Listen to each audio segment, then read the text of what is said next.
ہر دعا کے قبول ہونے کا مقررہ وقت ہوتا ہے اور اس وقت تک صبر، توکل اور دعا کرنا ہماری آزمائش ہے۔ حضرت علی رضی اللہ تعالیٰ عنہ نے فرمایا، جو سجدوں میں روتا ہے اسے تقدیر پر رونا نہیں پڑتا۔ نشان سجدہ سجا کر بہت غرور نہ کرو، وہ نیتوں سے نتیجے نکال لیتا۔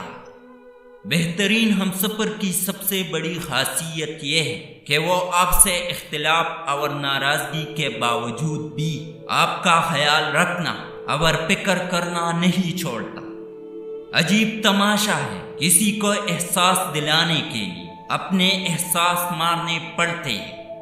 ضرورت کی چیز جب ضرورت سے زیادہ ملے تو بھی غیر ضروری ہو جاتی ہے۔ دنیا میں سب سے طاقتور انسان وہ ہوتا ہے جو دھوکہ کھا کر بھی لوگوں کی مدد کرنا نہیں چھوڑتا۔ اتنا کرو کہ جب خود پر آئے تو برداشت کر سکو۔ سوچ اچھی ہونی چاہیے، کیونکہ نظر کا علاج ممکن ہے لیکن نظریے کا نہیں۔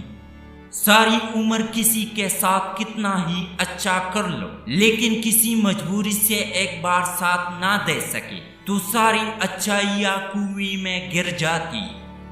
نبی اکرم صلی اللہ علیہ وآلہ وسلم نے ارشاد فرمایا، تم اللہ تعالیٰ سے ایسی حالت میں دعا کیا کرو کہ قبولیت کا یقین رکھا کرو، اور یہ جان لو کہ اللہ تعالیٰ غفلت سے بھرے دلوں کی دعا قبول نہیں کرتا۔ وقت اور سمجھ ایک ساتھ خوش قسمت لوگوں کو ملتے، وقت پر اکثر سمجھ نہیں ہوتی اور سمجھ آنے تک وقت نہیں ملتا۔ وہ عطا کرے تو شکر اس کا، وہ نہ دے تو ملال نہیں۔ میرے رب کے فیصلے کمال ہے، ان فیصلوں میں زوال نہیں۔ آزمائش میں اللہ اذیت دینے کے لیے نہیں ڈالتا بلکہ کچھ سکھانے کے لیے ڈالتا۔ جتنی جلدی سیکھ جاؤ گے اتنی جلدی وہ دور ہو جائے گی۔ جو کسی کا برا نہیں چاہتے ان کے ساتھ کوئی برا نہیں کر سکتا، یہ میرے رب کا وعدہ ہے۔ نصیب کا لکھا مل کر رہتا ہے، کب کہا کیسے یہ سب میرا رب جانتا ہے۔